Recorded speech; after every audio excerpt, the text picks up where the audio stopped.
Okay, hello everyone. Welcome back to the channel. Parth Pratim Mujumdar. আজি আমি discuss কৰিম মোৰ এক্সপিৰিয়েঞ্চৰ বিষয়ে। মোৰ এক্সপিৰিয়েঞ্চ গেপিট, বাট গেপি কি হয়? চ' মাই ছাকচেছ অৰ ফেইলাৰ। এতিয়া এইটো বহুতৰ কাৰণে ছাকচেছ হ'ব পাৰে, বহুতৰ কাৰণে ফেইলাৰ হ'ব পাৰে। মই কি ভাবোঁ, মোৰ কাৰণে ছাকচেছ নে ফেইলাৰ? এনেই এইটো ভিডিঅ' মই কিয় বনাই আছোঁ? তাৰ এটা ৰিজন আছে, যিটো ৰিজন মই লাষ্টত ক'ম। লাষ্টত ক'লে বুজি পাব। চ' Whats till the end. Definitely আপুনি কিবা এটা বস্তু শিকিয়ে যাব এই ভিডিঅ'টোৰ পৰা। ইয়াত মই একো জ্ঞান দিব অহা নাই, ইয়াত একো মই ইনফৰমেশ্যন নিদিওঁ, ইয়াত মই ক'ম এক্সপিৰিয়েঞ্চৰ কথা। কাৰ এক্সপিৰিয়েঞ্চ? মোৰ এক্সপিৰিয়েঞ্চ। মোৰ এক্সপিৰিয়েঞ্চ ক'ত? গেপিত, GAPPY। নাও হোৱাট ইজ গেপি? গেপি হয় আমাৰ গভৰ্ণৰ এছামছ প্ৰতিভা প্ৰোৎসাহন যোজনা। এইটো কি হয় মই পঢ়ি নিদিওঁ, জাষ্ট মই চিম্পলি কৈ দিছোঁ যে 512টা ডেডিকেটেড ষ্টুডেণ্টছক 12টা ডাইৰেক্ট মোড মানে অফলাইন এণ্ড 500টাক অনলাইন কোচিং দিব। কোনে কোচিং দিব? আমাৰ গভৰ্ণৰ অফ আছাম প্ৰতিভা প্ৰোৎসাহন যোজনা। এইটো এটা আছামৰ ইনিচিয়েটিভ হয়, গভৰ্ণমেণ্ট ইনিচিয়েটিভ হয়। এওঁলোকে ফ্ৰী কোচিং দিব 12টাক অফলাইন দিল্লী NCR তাত কোচিং দিব, থকা খোৱা লোৱা পঢ়া পাতি UPSCৰ কাৰণে দেই, UPSCৰ কাৰণে দিব। এণ্ড 500টাক অনলাইন প্ৰভাইড কৰিব। অফক'ৰ্ছ আমি গম পাওঁ আজিৰ টাইমত কোচিং কিমান মানে খৰচ থাকে। এণ্ড দিল্লীত গৈ পঢ়াটো মান্থলি 20,000 to 30,000 এটা বেয়াৰ মিনিমাম মানে খৰচ হয় ডেফিনেটলি।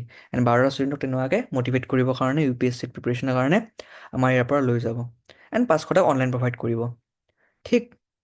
চ' ইয়াত ধুনীয়াকৈ বস্তুবোৰ লিখা আছে, আপোনালোকে ধুনীয়াকৈ ৱেবছাইটত গৈ পেলাই বস্তুবোৰ পঢ়ি চাব পাৰিব। মই ভিডিঅ'টো দীঘল নকৰোঁ বহুত বেছি। মোৰ মেইন মটিভ হয় মোৰ এক্সপিৰিয়েঞ্চ কোৱা এণ্ড যিটো প্ৰব্লেম, সেই প্ৰব্লেমটো ডিছকাছ কৰা। যে কিয় মানে মানুহৰ ডাইলেমা হয়, কিয় মানুহৰ প্ৰব্লেম হয়, মানুহে এটা ইনিচিয়েটিভ পায়ো কিয় নলয়, বা হয়তো পালে ল'বও হয়তো নোৱাৰিব পাৰে। চ' এই কথাবোৰ ডিছকাছ কৰিম ডেফিনেটলি, লগতে মোৰ এক্সপিৰিয়েঞ্চো ডিছকাছ কৰিম। ঠিক আছে। চ' এইখিনি আপোনালোকে ডেফিনেটলি পঢ়ি ল'ব পাৰিব ৱেবছাইটত, ডেছক্ৰিপশ্যনত লিংক থাকিব। চ' ইয়াত সেইখিনি বস্তুৱে কোৱা আছে। আমাৰ Shri Lakshman Prasad Acharya the honourable governor of Assam, এও ক'ব গ'লে বহুত ভাল এটা স্পীচ দিছিলে এণ্ড আমি লগ পাইছিলোঁ। চ' খুবেই ভাল লাগিছিলে। চ' গোটেই কথাবোৰ পাতিম ডেফিনেটলি। চ' প্ৰগ্ৰেম অভাৰভিউ আছিলে। যিসকলে পৰীক্ষা দিছে তেওঁসকলে হয়তো গম পায়, যিসকলে নাই দিয়া ডেফিনেটলি নেক্সট ইয়েৰ দিব পাৰিব। বিকজ এইটো আমাৰ যিটো প্ৰচেষ্টা হয় অসম গভৰ্ণমেণ্টৰ, সেইটো প্ৰত্যেক বছৰে ষ্টাৰ্ট হ'ব। এইটো আছিলে ফাৰ্ষ্ট বেটছ। এণ্ড ডেফিনেটলি মই লাকি ফিল কৰোঁ যে মই প্ৰথমবাৰতে পৰীক্ষাটো হয়তো দিবলৈ পাৰিছোঁ। চ' লঞ্চ অফ স্কিম আছিলে 17 ছেপ্টেম্বৰ। এপ্লিকেশ্যন ফৰ্ম 27 ছেপ্টেম্বৰলৈকে আছিলে। লাষ্ট ডেট আছিলে 6 অক্টোবৰ। স্ক্ৰিনিং টেষ্ট মানে পৰীক্ষা এটা হৈছিলে আমাৰ, পৰীক্ষাটো আছিলে 20 অক্টোবৰত। ঠিক আছে। চ' পৰীক্ষাটো বেচিকেলি আমাৰ UPSCৰ পেটাৰ্ণৰ এটা প্ৰশ্ন কাকত আছিলে, 100টা কুৱেশ্যন 200 মাৰ্কৰ এণ্ড এছে লিখিব লাগিছিলে। ঠিক। দেন গ্ৰুপ কাউন্সেলিং আছিলে 10 নৱেম্বৰ, মানে হৈ গ'ল। এণ্ড পাৰ্চনেল ইণ্টাৰভিউ আছিলে 11 নৱেম্বৰ। ঠিক। Start of coaching programme 18 November, মানে ষ্টাৰ্ট হ'বই আৰু কোচিংটো। ঠিক আছে। চ' চিলেকশ্যন প্ৰচেছ বহুত চিম্পল হয়, মই অলৰেডি ক'লোৱে যে এপ্লাই কৰিব লাগিব, দেন স্ক্ৰিনিং প্ৰচেছ হ'ব, then group counselling and personal interview হ'ব।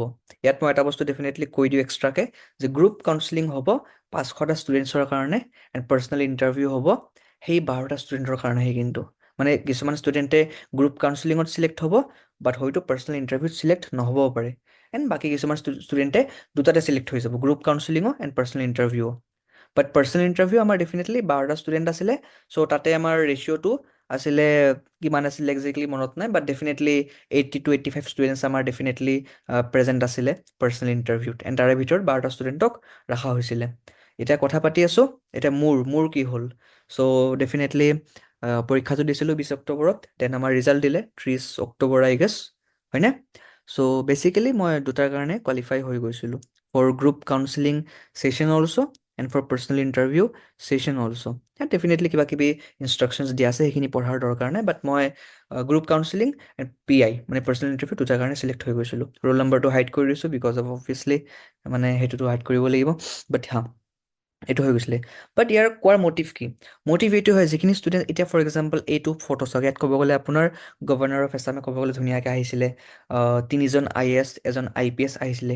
তেওঁলোকে কিছুমান কথা ক'লে, নিজৰ এক্সপিৰিয়েঞ্চৰ বিষয়ে ক'লে।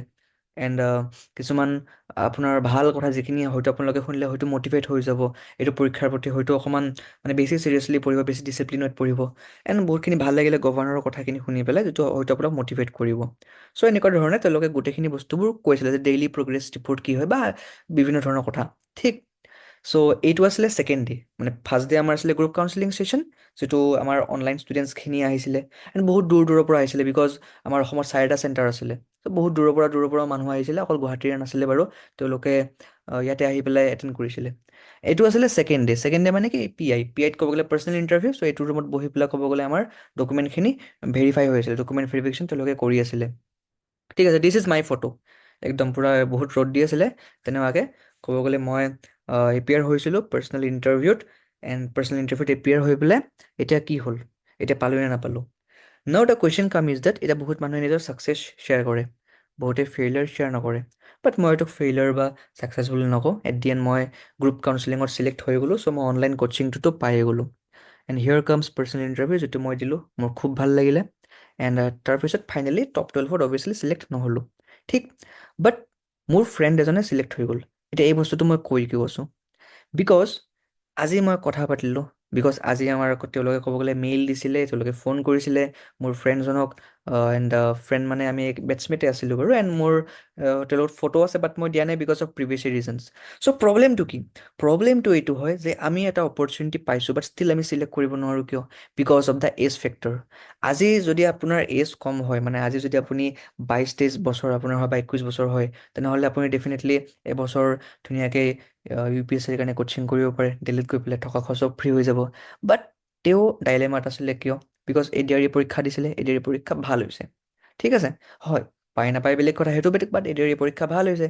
চ' অফক'ৰ্ছ যদি ADRE ভাল হৈছে, চ' যদি দিল্লীত গুচিও যায়, ষ্টিল কোচিংটো 1 year কমপ্লিট কৰিব নোৱাৰিব, আধাহে কৰিব পাৰিব। ইনফেক্ট আধাও নোৱাৰিব, বিকজ মাৰ্চত আছে APSC, দেন ফেব্ৰুৱাৰীত ADRE ৰিজাল্ট দিব, মাৰ্চত স্কিল টেষ্ট হ'ব, মে'ত এপইণ্টমেণ্ট হ'ব, হয়নে? চ' তেনেকুৱা ধৰণৰ বস্তুৰ কাৰণে ফুল টাইম 1 year কোচিং কৰাটো পচিবল নহয়, হয় নাই? চ' সেইকাৰণে এই বস্তুটো মই বিচাৰোঁ যে আপোনালোকৰ যদি অকণমান ইণ্টাৰেষ্ট আছে UPSCৰ নিচিনা পৰীক্ষাত এপিয়াৰ হোৱাৰ কাৰণে, এণ্ড গভৰ্ণমেণ্টৰ ইমান এটা ভাল ইনিচিয়েটিভ আছে, এণ্ড আপোনালোকৰ যদি বেছি বয়স হোৱা নাই, ফৰ এক্সাম্পল এতিয়া আপোনাৰ ধৰক এতিয়া লেট 20s নহয়, অভিয়াছলি এতিয়া বহুত মানুহে হয়তো মোক এই কুৱেশ্যন ক'ব যে বয়স হ'লেওতো মই যাব পাৰোঁ, অফক'ৰ্ছ যাব পাৰে। মইতো সেইটোৱে মানে ফোনতো কৈ আছিলোঁ, এণ্ড মই সেইটোৱে কথা পাতিলোঁ যে অফক'ৰ্ছ যাব পাৰে, ডেফিনেটলি পাৰে, খালি ডেডিকেটেড হ'ব লাগিব। এণ্ড বহুত ভাল প্ৰগ্ৰেম হয়, বহুত ভাল কোচিং হয়। মোৰ নিজৰে খুব ভাল লাগিছিলে ইণ্টাৰভিউ দি পেলাই, ইণ্টাৰভিউ এক্সপিৰিয়েঞ্চ লৈ পেলাই মানুহখিনিৰ লগত কথা পাতিছোঁ, তেওঁলোকে ডেডিকেটেডলি UPSCৰ কাৰণে পঢ়ি আছে। বহুতে ইনফেক্ট এনেকুৱা মানুহ গৈছিলে যোনে অলৰেডি চিভিল ছাৰ্ভেণ্ট হয়, এণ্ড ষ্টিল তেওঁলোকে UPSCৰ কাৰণে পঢ়িম বুলি এই পৰীক্ষাটো দিছিলে, এণ্ড এই পৰীক্ষাটোত ইণ্টাৰভিউলৈকে গৈছিলে। এতিয়া মই গম নাপাওঁ চিলেক্ট হৈছে নাই, বিকজ মইতো গম পাওঁ মোৰ ফ্ৰেণ্ডখিনিৰ কথা, এণ্ড মোৰ ফ্ৰেণ্ডে চিলেক্ট হৈছে অফক'ৰ্ছ, এণ্ড বাট ডাইলেমাত আছে কিয়, বিকজ অবভিয়াছলি এটা জেনুইন ৰিজন হয়, বিকজ ADREত যদি ভাল হয় ADRE অফক'ৰ্ছ জইন কৰিব, এণ্ড এইটো পাৰ্চনেল কল হয় জইন কৰা জইন নকৰা, ঠিক আছে। বাট অবভিয়াছলি সেইটো এটা ফেক্টৰ থাকে, এইটো ৰিয়েলিষ্টিক ফেক্টৰ, সেইটো কোনো কথা নাপাতিব।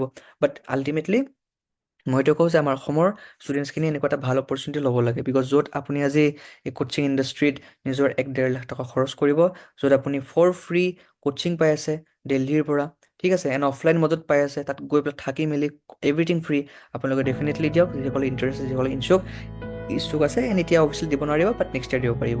চ' নেক্সট ইয়েৰ ডেফিনেটলি আমাৰ GAPE 2.0 এগেইন হ'ব। চ' তেতিয়া আপোনালোকে ডেফিনেটলি প্ৰিপেয়াৰ হ'ব, এণ্ড ভাল এটা এক্সপিৰিয়েঞ্চ হ'ব আপোনালোকৰ, ডেফিনেটলি বহুখিনি বস্তু শিকিব পাৰিব। চ' এতিয়া মোৰ এটা স্মল ভিডিঅ' আছিলে, বেচিকেলি মই যিহেতু ইউটিউবত ভিডিঅ'জ বনাই আছোঁ, এণ্ড যিহেতু একাউণ্টেবল হয় ময়ো, যে মানে কি কৰিছোঁ, বিকজ বহুত দিনৰ পৰা ভিডিঅ'জ দিয়া নাছিলোঁ, বিকজ এইখিনিতে মানে ব্যস্ত হৈছিলোঁ অকণমান, ঠিক আছে। চ' আই গেছ আপোনালোকে কিবা এটা শিকিলে, কিবা এটা বুজিলে, এণ্ড যদি আপোনালোকে ইণ্টাৰেষ্টেড হয় এনেকুৱা মানে ইনিচিয়েটিভবোৰত আপোনালোকে যাব। মই গম পাওঁ যে আজি আমাৰ অসমত এনেকুৱা ধৰণৰ পৰীক্ষা হৈছে, বাট বহুতে হয়তো গমেই নাপায়, কিন্তু যদি আজি এই ছেইম বস্তুটো UPত হ'ল হয়, বিহাৰত হ'ল হয়, বা বাহিৰত তেনেকুৱাকৈ হ'ল হয়, তেতিয়া বহুতখিনি এক্সপিৰিয়েঞ্চে কিন্তু পৰীক্ষা দিলে হয়। বাট ইয়াত কিন্তু আমাৰ ধৰক অকণমান মানে সেইটো এটা মেণ্টেলিটি আছে যে মানে আমি হয়তো ফ্ৰীত পোৱা বস্তুটো গমেই নাপাওঁ, বিকজ অবভিয়াছলি মিডিয়াৰ কাৰণে হয়। এতিয়া আপোনালোকে এডছবিলাকতো দেখা নাপাব এইবোৰ, বাট ডেফিনেটলি মই মোৰ টেলিগ্ৰাম গ্ৰুপত গোটেইখিনি বস্তু দিছিলোঁ। চ' যিসকল ষ্টুডেণ্টছে মোৰ টেলিগ্ৰাম গ্ৰুপ জইন কৰিছে, তেওঁলোকক ডেফিনেটলি গম পাই যে এইখিনি বস্তু মই শ্বেয়াৰ কৰিছিলোঁ, মই দিছিলোঁ।